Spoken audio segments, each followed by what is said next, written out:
And really it would go back to the early days of farming in the 1920s or 30s. My dad's oldest brother had a threshing machine, and he had a threshing circle that he was part of. And as my dad grew up, he was able to help his older brother do that threshing. As the years went by, threshing was no longer a common thing because tractors and combines were taking over the process of harvesting grain.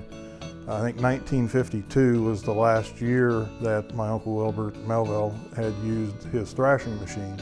When he got done, he parked it in the barn, and that's where it sat until he passed away in 1978. My dad always wanted to have his children see how that process worked, and he talked about it for years. Well, then when they had an estate sale for Wilbert, my dad was able to obtain the thrashing machine, and he took it home and parked it in his shed for a little while. Well, one of his good friends and neighbors named Wayne Mueller knew of his plans and was interested in helping, and they went around, they made up handmade signs, they called the newspaper, they let people know what they were doing. And Wayne said that he had a nice shady spot next to his property. They planted the wheat and the oats, and on July 24th, 1982, the demonstration took place, and they call it the Mill Road Thresherman's demonstration. A lot of people are wondering where the mill comes out of that, because there is no mill on Mill Road. Well, the term Mill Road was coined by Monarch Gas Company when they put in gas lines in the 1970s, because almost everybody on the roads, their name was Melville, Miller, Mueller, or Milster. So they called it Mill Road, and henceforth they called themselves the Mill Road Threshermen's Association. The event they had ended up being a big success. They had over 400 people show up on that first event just through word of mouth, and they moved the next show out to the Effingham County Fairgrounds, and it's been held out there ever since. The first 20 years, it was really kind of a reminiscing gathering for all these guys, the people that used to do it. They'd bring their toys out there and they'd play with them, and they'd talk about the old times and just kind of have a reunion of sorts of all the people that used to do that. Unfortunately and sadly, that generation has passed away. There's very few people alive today that ever thrashed, and most people don't know what it is. So it's kind of turned into more of an educational and working tractor show, where we've come out there and we demonstrate equipment. Our motto is taking antique equipment from the past, demonstrating it in the present, and preserving it for the future. And that's really what we do. Our main focus is to go out there and use this old equipment. We still do the thrashing and the stationary baling, but we do demonstrate horse plowing. We've got the old corn pickers out there. They'll go out and pick corn. We kind of say we've got something for everyone. We've got a lot of kids' activities, especially on Saturdays. We have tractor pulls, we have a horse pull, we have a car and vintage truck show, and also we would like to, at some point, be able to put up a museum where we can keep all of this material in one place for people to be able to enjoy it and view it year-round. So anyway, this whole thing, like I said, it really started with my dad, Lewis Melville, with his dream of showing his kids what he did when he was a little boy, and this has really morphed out of that into what we have now as the Mill Road Threshermen's Association. I think he'd be proud. I think it would be everything he asked for and more.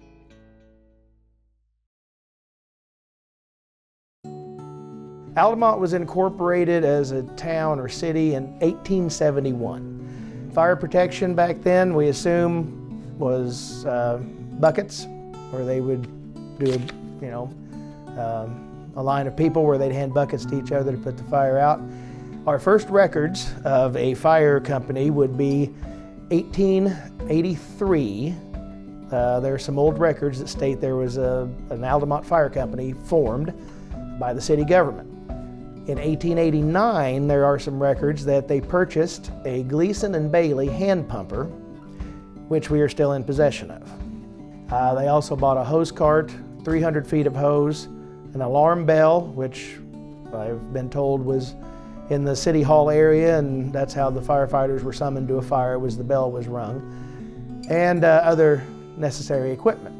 There's also a record in 1903 from the old newspapers of an ordinance being passed authorizing the Altamont Fire Company once again, which leads us to wonder if that was an annual appointment. Don't know how the city government operated then, but there are some more records. They had 16 members at the time, and they purchased hats, coats, and things like that. So that was kind of the origins of actually organized fire protection here for Altamont.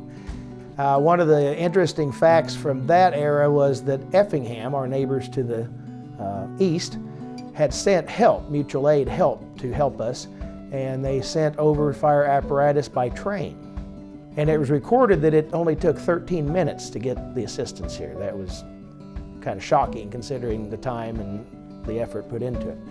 So then again in 1905, there was what they called the Great Railroad Street Fire. Railroad Street is now known as Adams Street, and it runs parallel to the south side of the railroad track.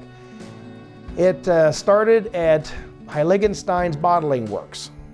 They had a stove, and the stove had overheated and started a fire, and it burnt down most of the Railroad Street section between Main Street and 3rd Street. The Boyer House Hotel to the west was saved, but there was a lot of destruction. Once again, Effingham sent mutual aid to help us by train. That was another incident where that was recorded in the news. It was always a city fire department. In 1953, they tried to vote in a district, which would expand the area to the rural. It failed by a 2-to-1 margin. 3 of the 4 townships involved voted it down. They came back in 1964 in July, and they voted, and it passed at that point. So the fire district was formed. They took over operations officially recognized by the state in 1966. They purchased all of the city equipment. They added a 1969 Ford engine and built a new station in the same year. That's the current station we have now.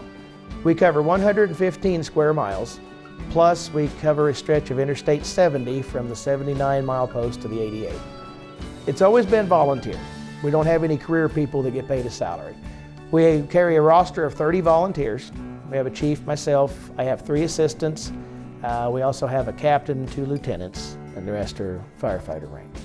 We are looking to the future. We're always improving, expanding.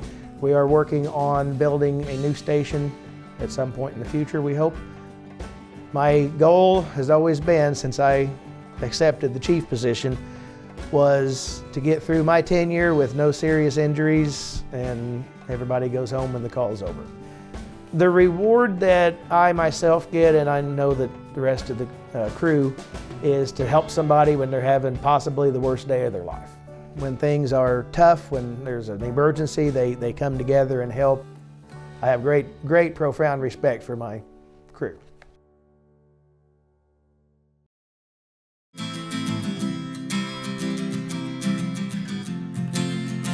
Altamont is a city of 2,400 people. They voted officially in 1901 to have a commissioner, a mayor form of government. We have 1 mayor and 4 commissioners. Each commissioner has a responsibility, a department: electric, water, street and alley, or as became public works, and then parks and cemetery. We have a full-time police department, 4 full-time officers, and quite a few part-time. We're lucky to have the Altamont Fire Protection District right next toward our city office. Volunteers do a wonderful job. We have 2 wastewater treatment plants. The north one has been upgraded recently. The south one was completely rebuilt about 6, 8 years ago. Our water treatment plant southwest of town, we have our own reservoir. It holds 275 million gallons of water. It covers approximately 57 acres. They produce around 300,000 gallons of processed water daily. It's pumped into town to our water tower in Schmidt Park, and then it's distributed out through town. We're very self-supporting, I guess you would say. Since we have all our own utilities, including electric, that lets us control the cost, keeps low costs to the city citizens. The most unique aspect of the utilities is we own our own electrical distribution system. In 1984, 8 cities got together and started discussing, and in 1986, they formed the IMEA, Illinois Municipal Electrical Association. This let the group be able to buy power directly from the wholesale distributors. A few years later, they had the chance to buy into a coal-fired generation plant in Trimble County, Kentucky, just north of Louisville on the river. It served us well. It still to this day produces power. We have a 5 kilowatt solar array north of town that belongs to us. Plus we have 4 high-speed Cat diesel generators as backup. Our power actually comes in on Ameren's transmission lines. We're currently about 22% of our power comes from renewables, which is way ahead of what the state requires. The state is about 7%. We take great pride in the city. I've lived here 50 years, a little over, and it's a wonderful place to live, do business. Like I say, a great government organization. It's a wonderful place.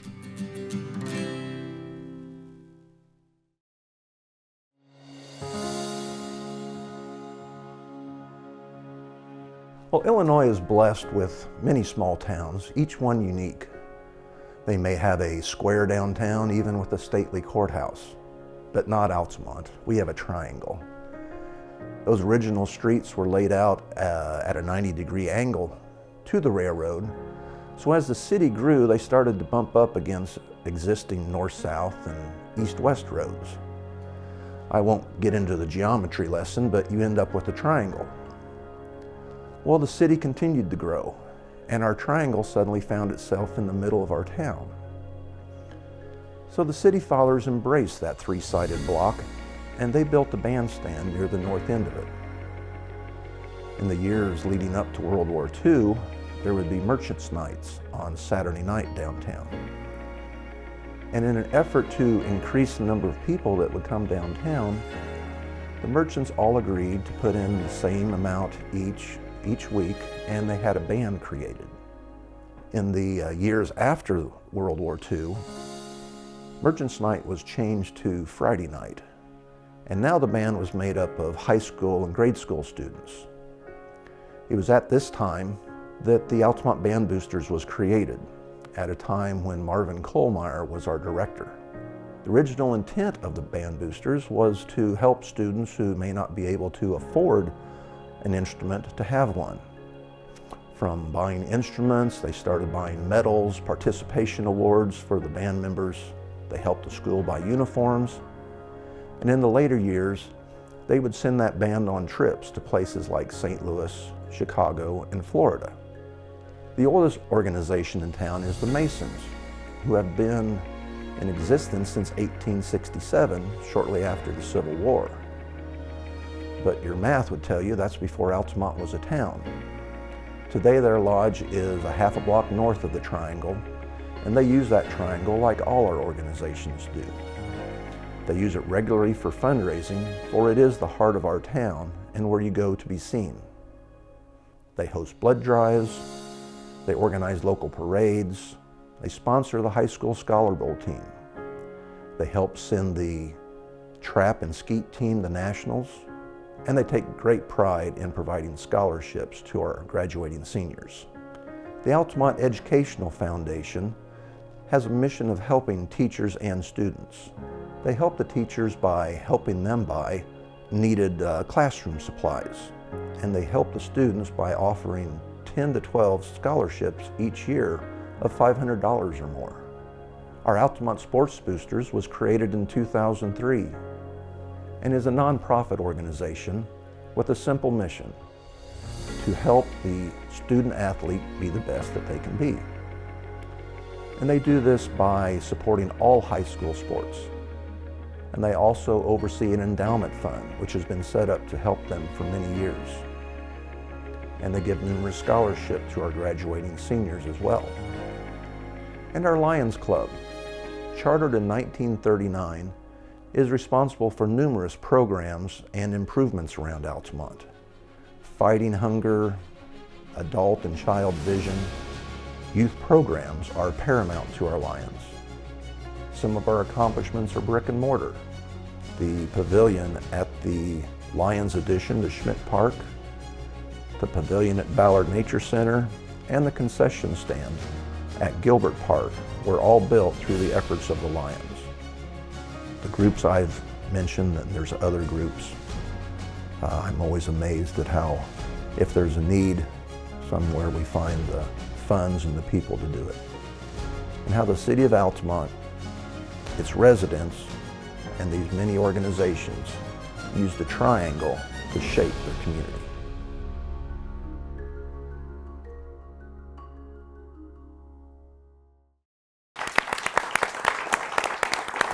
Welcome back. We're so excited. We're throwing confetti. It's so exciting. Our last story of the program, we hate to see it come to an end, but what a way to wrap up with Kenny Shoemaker talking about the Town Triangle and all of the wonderful organizations that wrap around it. Yeah. It's amazing. It is amazing. So many volunteers, so many different things that Altamont has to offer, and they all come together and they get the job done because they have a vision and they work together. And we've got some shout outs because we've been all working together tonight. Yes, we love hearing from you all. We've got Maria Velker out of Mason, Dave Beckew and Valerie DeCastris. We've got the shout out from Ellenton, Florida. Yeah. Woo! And Pat Robinson from Edgewood. Thank you so much for calling, and thanks whoever's calling now. That's right. You better get your phone calls in right now because we're going to wrap up here shortly. The phone number is at the bottom of your screen, and we've been saying it all night. One copy is $75, two or more are $60 each, and this is your opportunity to call in and tell these storytellers thank you so much for representing Altamont and how much you enjoyed the program. Before I send it over to Lacey, I do want to give a couple more shout outs. Jeannie Wolf provided us with some music for the program tonight with some local music artists, so we want to give a shout out to her and all those artists that gave us that music to use. Thank you so much for making that personal. I want to give a shout out to the city of Altamont. All of these photos that you see behind on the studio wall, they printed out for tonight, and we appreciate that. This poster right back here, this was found in a box in an old bank, and this was in 4 different pieces, and our amazing Sarah put this all together, and this is representing the very first street fair in Altamont in 1925, and we learned that at the red carpet from Kurt Becker, and we hope you're watching tonight as well, Kurt. I also want to give a shout out to all the students here tonight helping us. We always want to make sure that our students take part in any local production and give them that training. Our staff behind the scenes as well as in front of the camera, and Olivia is a student of ours back there doing social media. Thank you so much, Olivia. You've rocked it tonight. Yes, it's so awesome to have so many people who care about what we do here, who care about Altamont, and one of them I have over here. I've got Randy Melville with us telling the story of the Mill Road Threshermen's Association. Many years of treasured agricultural history. Okay, but you got to have people to make that happen. Can you tell us about volunteerism? Yeah, as all these shows, and like Dale Loud said earlier about the fair, There is a lot of behind-the-scenes work that goes into putting on a show like that. It is truly a year-round event. We've got 9 directors that help with it, along with 4 officers. But there's countless other volunteers, people that do different parts of the show. And without that, we really wouldn't be able to do what we do. Yes, a lot of philanthropy, a lot of scholarships given back to the community. I'll go ahead and let you answer that phone there, but we can send it over to Keane to talk with David Frederking. All right, thank you, Lacey. I'll tell you what, the phones are ringing off the hook, aren't they, Dave? They sure are. Very good. So I'm really glad you're here tonight. I'd like to let people know that the program first started off with an introduction to Dave Frederking. He was the spark of the program, but he'll never take credit by himself because he says it's a team, and that's what we're doing here tonight is we're working together as a team. Well, that is correct. But this whole team is the A team for Altamont. They are the A team, and they all that's do where great they're in from, storytelling and everything. Yeah, I believe in Altamont, and what you say about it is that they come together, you have a vision, you get things done together. It's been shown throughout the show, in person. We've gotten to know all of you. And, Yes, we have. And you just really want to make sure that people are recognized, don't you, Dave? And everybody has done a super job, and Altamont is probably second to none, is our feeling. And we have a lot of opportunities that we can go to. We have industrial parks. The town is growing, and we want to keep it growing at a pace. Yeah, you do, and you're proud of it. I'm proud of it. And we're proud of you, and I'm so pleased to have known you. Me also. Thank you. And you guys have done a super job from day one all the way through. Every one of you are so professional. It's great. Thank you so much. But it takes a team, doesn't it? It takes a team. All right. Well, once again, we've got phone operators standing by. And we are just about ready to wrap up the show. Should we bring some folks on with us? I would love that. If the new friends, the new Let's family want to come on We over. want to give a shout out to everyone who was part of this show, all the phone operators. Sarah over here, we want Sarah, if we've got any more shout outs that we need to give, we'll try to do our best, but you know what, we may have to do it online because we want to give everybody on here. Right. We have treasured storytellers, spouses, friends of the show who have made their way all the way to our studio in Charleston, Illinois from Altamont, braving the cold to be here with us. We so appreciate that the city of Altamont has partnered with us for this program. For all of you who have called in this evening to say, I believe in what you're doing at WEIU. Again, if you would like your copy of the show, you can do so now at WEIU.net. You can sneak in a phone call, and if you happen to not get us at the station, that's okay. Like I said, that website, anytime, WEIU.net, you can snag your copy of the show. That's right. Altamont, we're proud of you. These are the folks that made it happen right here behind us, as well as all of you at home who are supporting us from all across the world. This was Altamont. This is our story.